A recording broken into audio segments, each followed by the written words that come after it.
Mes très chers, bonjour et bienvenue à tous. Aujourd'hui, on va essayer de trouver la clé qui rentre dans ta serrure. J'ai prévu une petite vidéo beaucoup plus simple. Le but n'est pas de rentrer dans les moindres détails, c'est juste de proposer un programme, vous donner des idées, vous donner des pistes, aiguiser votre intérêt dans les différentes thérapies qui existent, celles que moi j'ai pu expérimenter, celles que je connais de par mes collègues. Je vous donne 2-3 tips et puis après, à vous de voir comment ça vous parle, qu'est-ce qui vous intéresse, voire faire des recherches en supplément. L'esprit critique, on remercie, pour que vous puissiez enfin trouver la méthode qui vous convienne. Très important, et je le précise d'avance, les psys c'est pas de la merde, les thérapeutes c'est pas de la merde, X, Y, Z, vous incluez qui vous voulez avant, c'est pas de la merde, c'est peut-être juste que ça ne vous convient pas. Oui, on est tous différents, oui, c'est important de le rappeler. Et donc peut-être que vous avez rencontré quelqu'un qui collait pas à vos besoins, ou qui collait à vos besoins à un moment M, et puis en grandissant, en évoluant, il y a eu d'autres besoins. Parfois c'est la méthode, parler c'est pas pour moi, dessiner c'est pas pour moi, faire du sport c'est pas pour moi. L'idée ici ça va être vous présenter différents types de thérapies, à vous de choisir, à vous de vous écouter, à vous de tester. Et j'ai mis juste à côté des chapitrages pour que vous puissiez y revenir ou sauter certains passages si jamais vous en connaissez déjà. Est-ce qu'on est bon? Est-ce que vous êtes ok? Est-ce qu'on est on the same vibe? Let's go. Cocorico. First thing first, the most important thing ever. Les psychologues, les psychiatres, les psychanalystes, les psychothérapeutes, la psychofamilie. Comment est-ce qu'on se retrouve là-dedans? Je vous le fais hyper simple. La différence entre ces différents accompagnants, je vais les appeler comme ça, c'est leur objectif et leur formation. Vous comprenez que la formation amène à un but, bon bref. Ils n'ont pas tous la même vision de la thérapie, et il y en a même certains dans cette liste qui n'ont pas pour but d'être thérapeutes. Première chose, le psychologue va s'intéresser seulement au mental, psycho, la tête, psyché, les pensées. On va aller regarder les fonctionnements, on va aller regarder l'ego, on va aller regarder la communication, la nature des relations, les croyances limitantes, tout ce qui, au final, je vous parle régulièrement sur la chaîne, induit votre mental dans un certain sens. Son but, c'est de guérir, hein. Là, il y a une vraie volonté d'aller déconstruire. Ensuite, vous avez le psychothérapeute, qui lui est beaucoup plus large. C'est un psychologue, on va dire ça comme ça, mais qui inclut des pratiques plus modernes, plus courantes, plus ouvertes, plus croisées. Vous voyez, ça peut être par exemple de la psychologie inclusive, où on va chercher d'autres influences, se renseigner soi, tester des choses. C'est moins strict que l'ordre des psychologues et de Freud et de Lacan. Entre guillemets, entendez que les psychothérapeutes sont des psychologues modernes et pas régressifs, machistes, égocentriques, vaniteux, coincés par la science, blablabla. Il y a des psychologues excellents, hein. Je vous le dis, moi je suis supervisé par un psychologue dans le cadre de mon métier, et ça se passe super. Mais il y a quand même beaucoup de psychologues qui dépendent encore de grands penseurs. Moi j'appelle ça des merdes, mais on peut dire penseurs comme Freud, comme Lacan, comme... Alors Jung est quand même un peu plus éclectique, mais il y en a plein des années 40, 30, 20, vous voyez. Bon, depuis les choses ont évolué. Psychologue, psychothérapeute, à la limite, c'est vraiment très très proche. Il y en a qui s'appellent psychologues, mais qui font de l'intégratif. Là-dessus, à vous de choper la vibe, de sentir la personne en face de vous. Et très important, moi je dis toujours, un psychologue c'est comme un boucher, hein. Si vous aimez pas la viande, vous changez. Si vous aimez pas la méthode, vous changez. S'il n'y a pas cette mise en confiance au bout de 1 mois ou 2, vous changez. Peut-être juste la personne ne vous convient pas. Donc psychologue, psychothérapeute, un peu dans la même case. Après vous allez avoir les psychiatres. Psychiatre, hyper simple, le but c'est le diagnostic. Un psychiatre ne guérit pas, ils ne sont pas formés à ça, ils ne savent pas comment fonctionne la pensée, les émotions, etc. Ce sont des médecins, et à la fin d'un rendez-vous avec un psychiatre, c'est burn-out, dépression, schizophrénie, maladie mentale, blablabla. Le psychiatre donne des médocs et n'a pas autre but que de donner des médocs. J'insiste, très fort sur la notion de rien d'autre. Parce que 90% des psychiatres ont un complexe de Dieu, là, et pensent pouvoir résoudre des problèmes, alors qu'ils ne savent pas comment faire. Et en fait, comme ta meilleure pote ou ton meilleur pote, là, pilier de comptoir, ils vont te dire des merdes astronomiques, sauf que entre Michel Bourré, que tu crédibilises pas trop, et un médecin devant toi qui a une formation dans la médecine, oui, dans la guérison, non, eh ben tu crois tout ce qu'ils disent. Moi, je me retrouve extrêmement régulièrement, et si c'est pas quasi tout le temps, avec des gens qui ont vu des psychiatres par le passé, et il faut tout déconstruire pour tout réorienter. J'ai entendu de la bouche de psychiatres, vous inquiétez pas, le cerveau est bien fait, dans 3 ans vous aurez oublié. Et on parlait d'un accident de voiture avec derrière des conséquences qui sont très graves. Vous inquiétez pas, vous étiez jeune, le cerveau va effacer. Vous inquiétez pas, les neurones sont bien faits, ça va se réorienter. En gros, on s'en fout.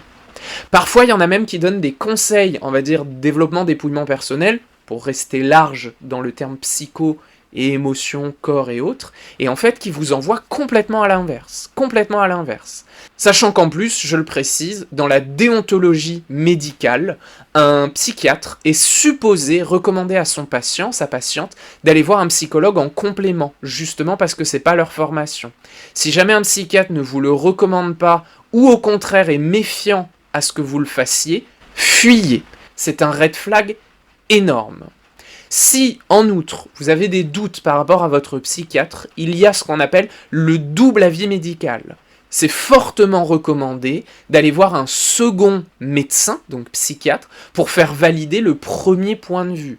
Il n'y a pas de « je te décrédibilise », il y a juste « je confirme ton point de vue ». Puis accessoirement, vous n'êtes pas amis, hein, c'est ton médecin, c'est pas l'amant de ta life. Si jamais vous avez un doute sur votre psychiatre, faites un double avis médical et surtout, accompagnez-vous tant pour le soulagement du médicament que l'accompagnement dans la durée qui permettra de s'en sortir avec un professionnel, psychologue, psychothérapeute, etc. En quatrième, dans la psychofamilie, je le rajoute, bien que j'aurais dû le mettre plus tard dans la vidéo, vous comprendrez pourquoi, la psychanalyse, c'est un mouvement sectaire. Je vous invite à fuir, mais à fuir, à immense enjamber, la psychanalyse. Si vous ne me croyez pas, je vous laisse aller regarder sur internet, vous tapez psychanalyse secte et vous verrez toutes les dérives que ça inclut. Il faut savoir qu'il n'y a que en France, en Allemagne, et je ne sais plus si c'est Italie ou Espagne, que la psychanalyse est autorisée. Dans les autres pays du monde, États-Unis, Canada, Angleterre, Japon, etc., etc., la psychanalyse est bannie, interdite, à cause de ces dérives sectaires. La psychanalyse, d'un point de vue scientifique, quand on observe des résultats après des années, parce que la psychanalyse, ça date de Freud, alors ça a été conceptualisé dans la rigueur scientifique aujourd'hui, beaucoup plus récemment, ça a peut-être 40 ans, mais ça a suffisamment d'années pour pouvoir avoir un petit peu de bagou, tu vois, comme ton ex. C'est une souffrance. La psychanalyse n'apporte pas de résultats. C'est du blabla, on parle, on parle, on parle. En plus de ça, ça a l'énorme défaut de vous faire revivre le trauma plutôt qu'en extraire ce qu'il y a à apprendre. C'est un mouvement dans bouffe, morfle, pleure, tant pis pour toi. Je t'empoisonne. Parce que la psychanalyse n'a pas de solution. Et en plus de ça, pourquoi c'est un mouvement sectaire ? C'est parce qu'il y a tout un endoctrinement par les concepts d'inconscient, par les concepts de « on ne voit pas », on s'allonge, on reproduit une forme d'hypnose qui n'est pas du tout liée à l'hypnose, c'est vraiment juste de l'apparat, dans les croyances qui sont extrêmement limitantes, tant par votre sexe, votre genre, votre milieu familial, votre cadre social, vos revenus, etc., etc. Et surtout, le plus grave pour moi, c'est qu'il y a, par la psychanalyse, une mise en relation au thérapeute, si je ne dis pas gourou, n'est-ce pas, mais je l'ai dit quand même, qui crée de la dépendance. On se sert en gros du transfert contre transfert, qui est normal en psychologie, dans un cadre qui devient un enchaînement. La confiance qu'on porte à son psychanalyste devient plus importante que sa propre guérison. C'est la méthode qui retourne le cerveau. Et c'est pour ça qu'il y a des gens qui restent 2, 3, voire 10, 20 ans en psychanalyse sans que rien ne change, ou alors, oui ça change mais vers le pire. je vous mets en ultra giga méga garde de la psychanalyse. Ok ? Pour ce qui est de psychologie, psychothérapie d'un côté et psychiatre de l'autre, normalement je suis clair et on peut passer un peu plus vite sur les autres types de thérapie avec le sourire. Alors, les types de thérapie que je vais aborder aujourd'hui, je vous les ai classés en 3 catégories. La première, c'est les thérapies vraiment qui sont sûres, ça dépend juste de votre appétence, est-ce que ça vous parle, est-ce que ça colle à votre besoin. Après, je vais mettre les thérapies, on sait pas trop, c'est pas grave, c'est pas mal, mais j'ai quand même des mises en garde à faire, et à la fin, je vous parlerai de ce qui n'est absolument pas de la thérapie, et ce qu'on confond avec de la thérapie, et ce qui nous endoctrine ou nous fait rentrer dans une forme de dépendance, plutôt que nous guérir en fonction de nos vrais besoins. Au niveau des thérapies sûres, commençons avec le MDR. Moi, c'est la méthode que j'ai utilisée, que je préfère, que je trouve extrêmement efficace, et surtout qui est très chamboulante. Alors là, par contre, il faut être prêt. Si jamais vous préférez être dans un cadre peu relaxant, doux, par exemple, que ce soit votre première thérapie, le MDR, ça dégomme. Hein. Moi, j'ai résolu quasi tous mes problèmes en 8 mois. Alors, j'y allais de manière très intensive, mais en gros, en 1 an, c'est réglé. Ok ? Comment ça marche ? En fait, on fait un mouvement droite-gauche, soit avec les yeux, soit en tapotant sur les mains, soit avec du son, mais l'idée c'est faire droite-gauche, pour reproduire le système de classement, de rangement dans la mémoire que le cerveau utilise pendant la nuit. Ça a été découvert dans les années, je crois, 2000-2005, par là, où en fait, pendant que vous dormez, vos yeux font droite-gauche par réflexe, parce que votre cerveau range des éléments. Pendant une séance, on reproduit ce schéma, un peu en le forçant, alors il n'y a pas de contrainte, hein, mais en activant le mouvement réflexe, ça induit le cerveau dans le rangement. Qu'est-ce que ça permet ? De reconnecter, droite-gauche, clac, jusqu'à reconnecter la partie émotionnelle de la partie psychologique, intellectuelle, ok ? En gros, ça peut régler des dissociations et des blocages émotionnels. Le truc qui est assez surprenant avec le MDR, c'est que sur le moment, c'est assez genre ok, on a fait droite-gauche. Dans les 3 jours qui suivent, ça explose de partout. Ça explose de partout parce que justement le cerveau a compris qu'il fallait se remuscler et gérer la dissociation, reconnecter pour traiter des informations qui sont en stockage depuis belle lurette. Donc c'est pour ça peut être sacrément chamboulant, c'est particulièrement important pour tout ce qui va être traumatique. Alors si vous regardez sur internet, vous allez voir qu'on parle surtout de traumatisme brut, comme un viol, la guerre, pas du tout. Moi j'ai pas été violé, j'ai pas vécu la guerre, et pourtant ça a fait des miracles. En fait, cette vision-là date de la création de l'EMDR par rapport à la guerre en Afghanistan, je crois. En tout cas, c'est là que ça a été beaucoup mis en pratique. Mais depuis, la technique s'est renforcée, s'est améliorée, il y a beaucoup de recherches scientifiques et neurologiques sur le sujet, et ça fonctionne très bien pour tout type de problématiques, que ce soit d'une phobie à arrêter de fumer, un grave traumatisme, ou tout simplement un dysfonctionnement dans sa vie en général, gérer ses relations. Bref, moi, je recommande à 2000%. Ensuite, on va avoir l'aptothérapie. Apto, ça vient de toucher. C'est une méthode qui a été inventée, créée par des gens du Nord. Alors, j'ai pas bien fait mes recherches. Je crois que c'est des Finlandais. Attendez. C'est les Pays-Bas. Donc, ça vient d'un Pays-Bas-nais. Comment on dit un Hollandais ? Mais non, Hollande et Pays-Bas, c'est pas pareil. Bon, on s'en fout, on n'est pas là pour parler de géographie. Donc l'aptothérapie, ça a été développé pour les femmes enceintes, à la base. Aujourd'hui, ça a énormément évolué et on a découvert d'autres bienfaits qui ne concernent pas que les femmes enceintes. C'est lié au contact physique. Donc le thérapeute va pas aller vous mettre des doigts ou vous titiller la prostate. C'est plutôt sur la main, sur l'épaule, sur le bras, sur les genoux, au niveau du cœur. Et en fait, ce contact-là est hyper intéressant parce qu'il reproduit un besoin naturel de l'enfant en très très très bas âge, quand on est vraiment grand comme ça, pas plus, qui est « je me sens sécurisé par la présence ». Et en fait, l'aptothérapeute va rentrer en contact physique de manière très douce pour apporter une présence qui sécurise et aider le retour au corps ainsi que la libération des émotions. Vous vous doutez que corps et émotions, vous avez vu mes vidéos de l'année, c'est extrêmement lié, pour pas dire c'est pareil en 2 temps. retour au corps égale retour aux émotions. Et donc l'aptothérapie cherche à reconnecter ça pour vous permettre de libérer, et après, ça se passe dans la discussion, pendant qu'il y a un contact ou pas. En général, les aptothérapeutes sont très vigilantes, très conscientes du rapport que vous avez au contact physique, et notamment, messieurs, ça peut être un moyen pour vous de vous rassurer, de vous sécuriser, tout en entretenant un dialogue pour évoquer les problèmes sans rentrer dans de l'humiliation, de l'autosabotage, etc. J'espère que vous comprenez, c'est une méthode qui est très douce, très bienveillante, qui permet d'aller quand même en profondeur, mais ça va dépendre de la formation de l'aptothérapeute. En général, il y a quand même une base de psychologie, psychothérapie. J'espère, en tout cas je le souhaite, mes chers collègues, faites un peu d'émotionnel aussi. Bref, c'est une autre méthode, beaucoup plus liée à la sensation.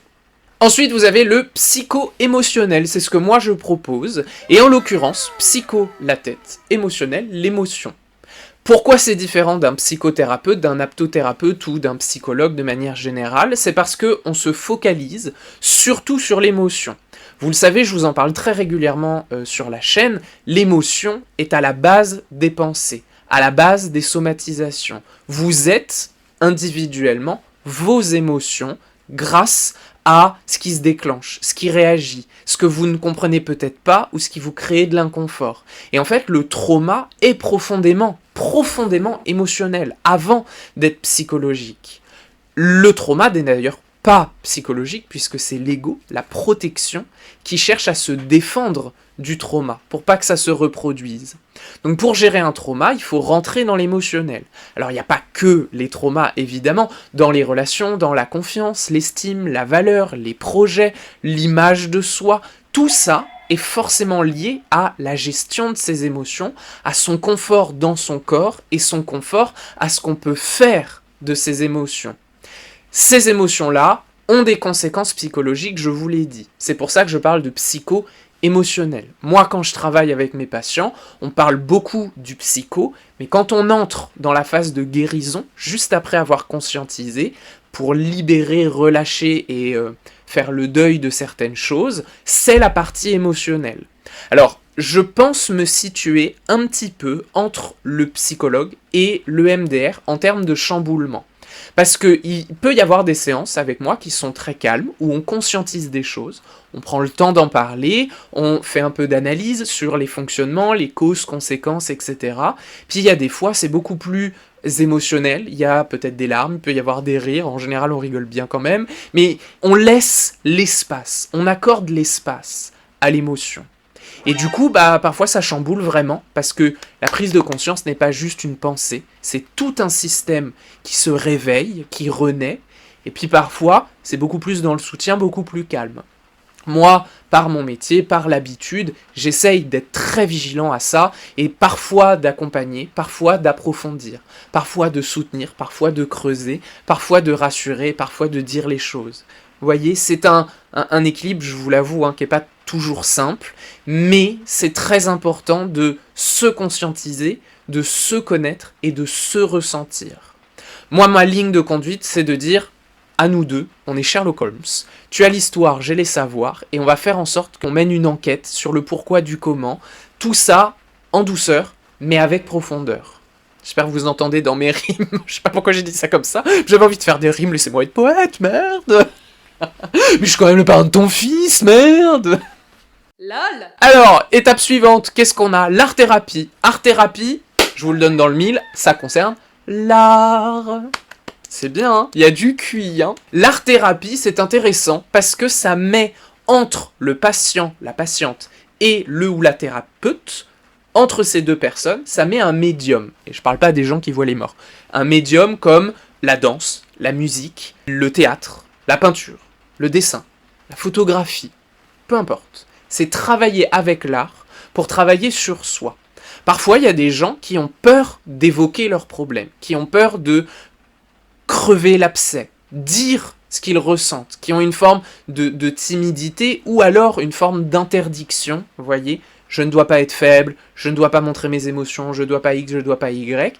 Et par l'art, ça permet tant dans l'analyse de l'œuvre que la réaction du patient avec l'œuvre, de mieux comprendre comment la personne fonctionne et de mieux l'accompagner sans pour autant complètement tout chambouler ou la forcer. Ça peut être extrêmement intéressant, et à la base ça a même été créé pour ça, avec les enfants, qui ne sont pas très à l'aise avec les émotions ou avec la verbalisation, avec les personnes âgées, qui sont complètement cons parce que ça fait 80 ans qu'ils ont des croyances limitantes et qui sont ultra toxiques, ça peut être une méthode, avec les personnes qui ont perdu la parole, je parle pas des sourds et muets, bien que, je parle surtout des gens qui ont une coupure à cause d'un très grave traumatisme. Là on parle de traumatisme astronomique. Ça, c'est des méthodes qui peuvent être très intéressantes pour quand même réussir à exprimer, bien que ce ne soit pas avec les mots. Ok ? Des art thérapeutes, il y en a plein partout. Sachez qu'il existe aussi des zoothérapeutes. Je ne l'ai pas mis dans la liste, mais j'ai dans mon entourage des gens à qui ça a fait du bien. Zoothérapeute, c'est dans le rapport avec l'animal. Pour les enfants notamment, une manière de les rassurer, de les réconforter, un peu comme le ferait l'aptothérapie par exemple. Voyez ? Et enfin, j'en ai deux dernières qui sont intéressantes, mais je vais passer un peu vite parce que pour ces deux-là, donc les TCC, thérapie cognitivo-comportementale, et pour tout ce qui va être transgénérationnel, constellation familiale, c'est important de quand même avoir un autre thérapeute à côté, parce que ces méthodes-là ne sont pas assez profondes. J'aurais pu, par exemple, ajouter la sophrologie, je viens d'y penser. Bon, on passe de 2 à 3. La sophrologie aussi.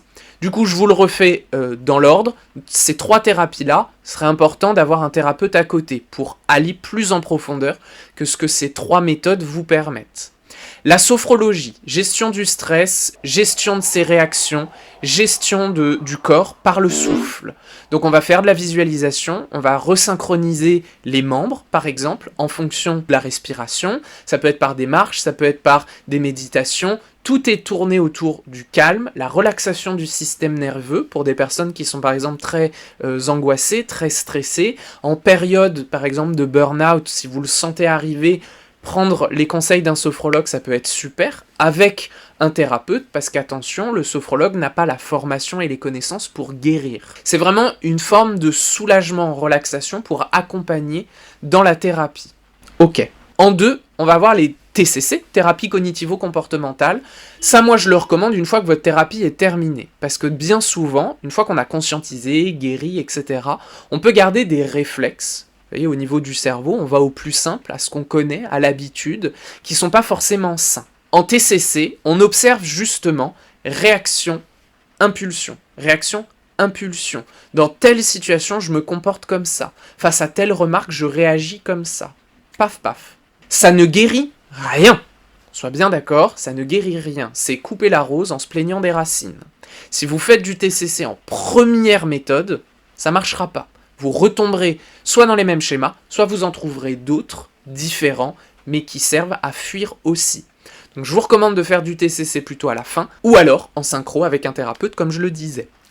Petite parenthèse, moi dans la psycho-émotionnelle par exemple, je termine tous mes rendez-vous avec des petits exercices à faire pour la fois suivante, pour préparer la séance, mais aussi autonomiser la personne. Typiquement, ça peut être associé à du TCC. J'appelle pas ça psycho-émotionnelle thérapie cognitivo-comportementale, vous vous doutez que tout le monde a la flemme, mais c'est inclus. Je ferme la parenthèse.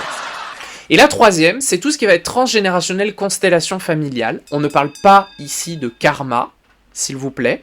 Un petit peu de respect pour vous-même. La constellation familiale / transgénérationnelle, c'est une observation sur, en général, 3 voire 5 générations au-dessus de vous, des systèmes, des dates, des noms, des fonctionnements, des attentes, des projets qui n'ont pas été accomplis, des besoins de chacun qui a été du verbe tuer, non, du verbe taire, ouh, j'ai failli pas l'avoir, etc., etc. Et en fait, il y a une reproduction de schémas qui est liée à l'éducation, j'en parle dans ma vidéo leçon de vie notamment, mais il y a aussi des choses qu'on ne comprend pas, parce que la science n'est pas un puits sans fond, peut-être qu'il y a des découvertes à venir, et c'est même sûr, mais on observe certainement des reproductions de schémas, même quand il n'y a pas eu la maison, le foyer, l'éducation pour le réitérer. Je vais vous donner un exemple très simple que je trouve très parlant, c'est dans les années 70 en Suède, dans une toute petite région. Il y a eu une énorme famine, mais énorme famine pendant plusieurs mois. Les scientifiques, connaissant ça, sont allés observer chez les arrière-petits-enfants, voire arrière-arrière-petits-enfants, répartis partout dans le monde, qui sont restés dans ce village ou pas, qui sont restés en Suède ou pas, si cette famine avait enclenché des conséquences. Bingo, le taux de diabète, de TCA, troubles du comportement alimentaire, de problèmes sanguins au niveau de l'alimentation, de problèmes de digestion, d'intolérance, etc., etc., était multiplié par je ne sais pas combien comparé à la population générale. Les scientifiques en ont déduit qu'il devait y avoir une cause à conséquence. Depuis, il y a eu du travail, ça a été confirmé que ce qu'a vécu nos ancêtres ont une répercussion aujourd'hui sur notre fonctionnement, sur nos croyances, notre cerveau, ainsi que notre biologie. Donc ça peut être intéressant, en croisant avec une thérapie pour bien se concentrer sur soi, voir ce qui apparaît du côté familial. Mais oui, c'est clair. Du coup, vous pouvez arrêter la vidéo là. C'était pour moi les grands axes les plus intéressants pour travailler. Je vous assure que vous en avez là déjà pas mal. Petit disclaimer quand même, petite mise en garde. Si jamais vous en essayez 2, 3 et que vous ne poursuivez rien, que vous changez de thérapeute souvent parce que ça ne vous convient pas, il y a toujours une bonne raison. En général, c'est pas la faute du thérapeute, c'est plutôt la faute à la peur. Il y a beaucoup de gens qui ont tellement peur d'aller en profondeur, voire même qui pensent ne pas mériter d'aller mieux, parce que fonctionnement, ego, croyance, et ben ils vont faire un peu de ça, un peu de ça, un peu de ça, un peu de ça. Ça permet de se rassurer, de dire je travaille sur moi, mais au final rien n'est fait. Exactement comme travailler seul. Ça permet de dire je travaille sur moi, mais rien n'est fait. Sachez que travailler sur soi seul, c'est presque pire, parce que c'est l'ego qui tourne dans sa petite cage et qui renforce les croyances. Salaud!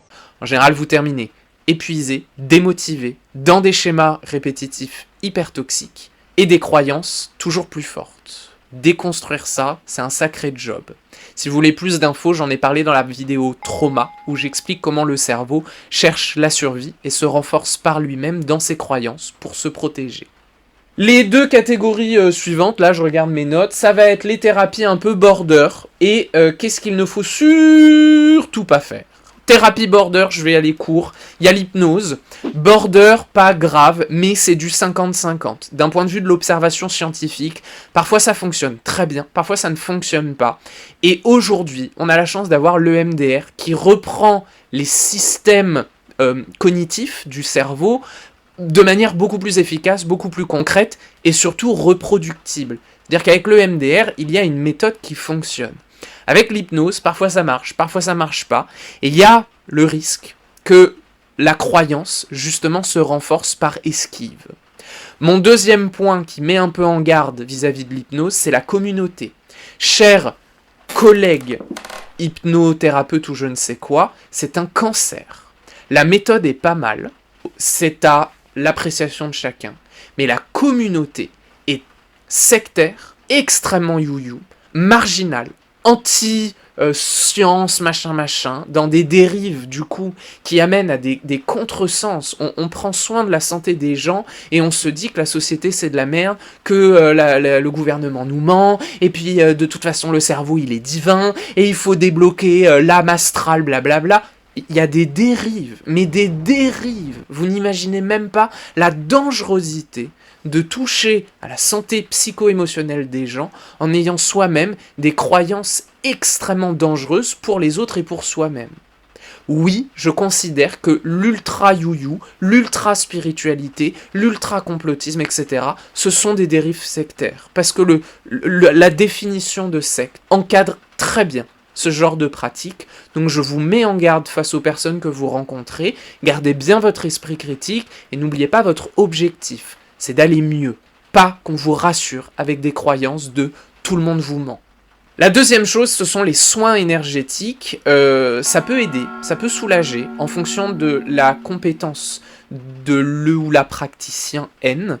Moi, j'ai vu beaucoup de guérisseurs énergétiques qui ne faisaient rien. Ça secoue les mains, ça pousse, ça fait ça tac, ça masse, ça X, ça ne fait rien. Vous avez besoin d'un massage, faites un massage. Voilà, il en existe des dizaines et des dizaines, ça relaxe, c'est super agréable, il n'y a pas besoin de la connotation énergétique pour relaxer le corps. Maintenant, ça peut, dans le cas où la personne est vraiment compétente, faire de très belles choses. Le seul truc où je mets une petite mise en garde, c'est, bon, déjà parce que 80%, ils font rien, ils bougent des mains, et surtout, il y a aussi beaucoup de gens qui ne gèrent pas leur propre système énergétique. Donc, imaginons, avec une immense chance, vous tombez sur quelqu'un qui arrive à influer l'énergie de l'autre avec la sienne, vous savez pas ce que vous pouvez récupérer, vous savez pas comment est-ce que c'est manipulé, puisque là on parle vraiment de manipulation de charge, vous savez pas ce qui peut être libéré, vous savez pas ce qui peut être déclenché aussi. Dans le soin énergétique, la qualité intérieure, la santé intérieure du praticien N est vraiment important. Je rentre pas dans les détails pour pas paraître trop spirituel, mais ça influe beaucoup sur l'ensemble du moment que vous passez ensemble. Et puis au-delà de ça, ça ne guérit pas. Ça débloque, mais ça ne guérit pas. Conscientiser n'est pas guérir, mes chers. Je le répète et je le répète. Conscientiser n'est pas guérir. Conscientiser, c'est voir que le frigo est vide, mais ça ne le remplit pas. C'est voir que ton salon il pue la merde, mais ça ne le nettoie pas. Donc conscientiser par l'ouverture des chakras de je sais pas quoi, tant mieux. Derrière, il y a le travail. Il y a le travail de guérison. Donc ça peut déclencher, mais ça ne soulage pas, ça ne guérit pas, et ça n'est pas à long terme.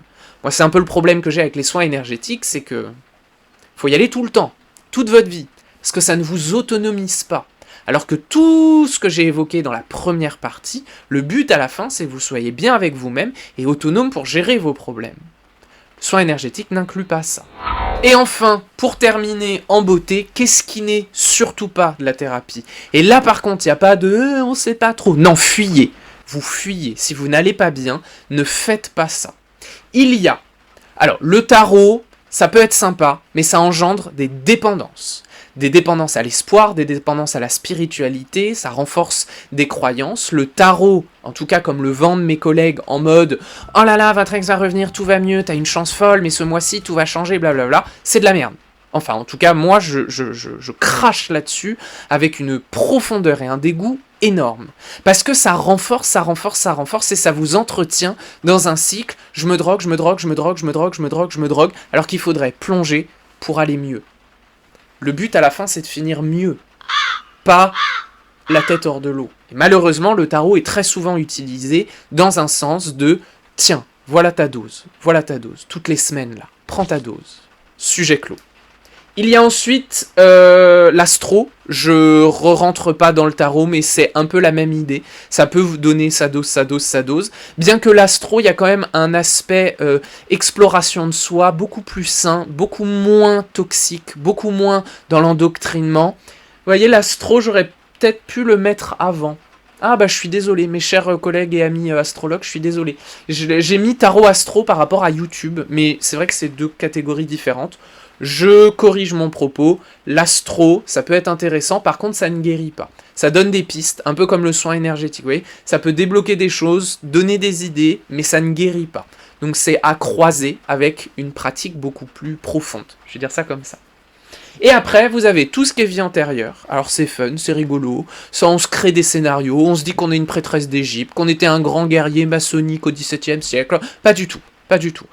Tous là, nous, et je m'inclus, si on croit à la vie antérieure, on était des bouseux, on ramassait les fientes des pigeons pour en faire, je sais pas moi, de la purée pour le visage, on coupait des herbes, on était mort à 30 ans parce qu'on a eu un cancer fulgurant. Les prêtresses là, de l'Égypte, d'Atlantide, ça vous aide à quoi? Ça vous avance à quoi? Crédibiliser quoi, mes chers? Je vous pose la question. L'ego. On est individuel, simple. Retire les masques. T'as pas besoin des vies antérieures. Et même au-delà de ça, les vies antérieures, ce n'est pas toi. Est-ce que tu as envie de récupérer les souvenirs d'un violeur? D'une femme qui a été violée? D'un enfant qui a été violé? Est-ce que tu as envie de participer à des guerres où tu as été éventré, où on te sort les organes? D'avoir un mari qui est infidèle et en plus qui te bat? D'avoir une femme qui te manipule et qui t'empoisonne? T'as envie de tout ça? Parce que les vies antérieures, recouvrer ces souvenirs-là, c'est ça. Et le problème, c'est qu'aujourd'hui, il y a le risque que tu t'identifies à ça sous « c'est ma vie antérieure ». Non, c'est la vie antérieure de quelqu'un d'autre. Tu n'as pas l'expérience de vie pour ça. Tu vas choper des souvenirs traumatiques et tu n'auras pas les fils pour résoudre. Sachant qu'en plus de ça, tu as suffisamment à faire avec toi-même. Pour moi, les vies antérieures, ça ne sert pas, hormis pour du fun, si vraiment tu es en dépression et que tu sais pas quoi faire d'autre pour t'oublier. Ce qui compte, c'est ce que vous faites aujourd'hui avec vos émotions. J'inclus les médocs, tout ce qui est anxiolytique, etc. C'est utile en cas d'urgence, parce qu'il y a des gens, c'est au point où la vie peut s'arrêter. Donc là, le médoc peut couper. Mais sachez que le médoc, ça coupe. En gros, c'est une dissociation chimique. C'est le cerveau ne reçoit plus les informations des émotions. Et au fur et à mesure du temps, ça abîme le système neuronal. Moi, je vous invite à plutôt apprendre à gérer vos émotions pour pouvoir aussi être heureuse, en plus de la tristesse, de la colère, de la peur et de tout le reste, plutôt que de vous couper de tout, où la vie n'a plus de saveur, vous n'avez plus de projet, vous ne savez pas qui vous êtes, vous ne savez pas quoi faire, vous ne savez pas où aller, vous êtes juste là, las, à attendre. La fonction des médocs, c'est temporiser une peur, une tristesse, une colère extrême, mais à côté, c'est ce que je disais avec les psychiatres, il faut avoir un thérapeute pour pouvoir apprendre au fur et à mesure à gérer. Moi, j'ai certains patienteux qui sont sous médicaments, et le but, c'est d'apprendre au fur et à mesure avec ce qu'on a, le peu qu'autorisent les médocs, et puis le psychiatre, la psychiatre, quand elle réduit les doses, moi, je renforce la gestion émotionnelle. Et ça se fait en quinconce, et au bout d'un moment, plus besoin de médocs, et ça va beaucoup mieux. Les médocs, ce n'est pas une solution, c'est temporaire en cas d'urgence. Sur ces bonnes paroles, pas d'exo évidemment, c'était une présentation, j'avais dit je ferais court, je crois qu'on va être à plus de 30-35 minutes là, c'est pas grave, il y a un chapitrage, vous vous démerdez, le but c'est de partager, je vous remercie de votre écoute, je vous embrasse bien fort, et je vous dis à très bientôt, bye.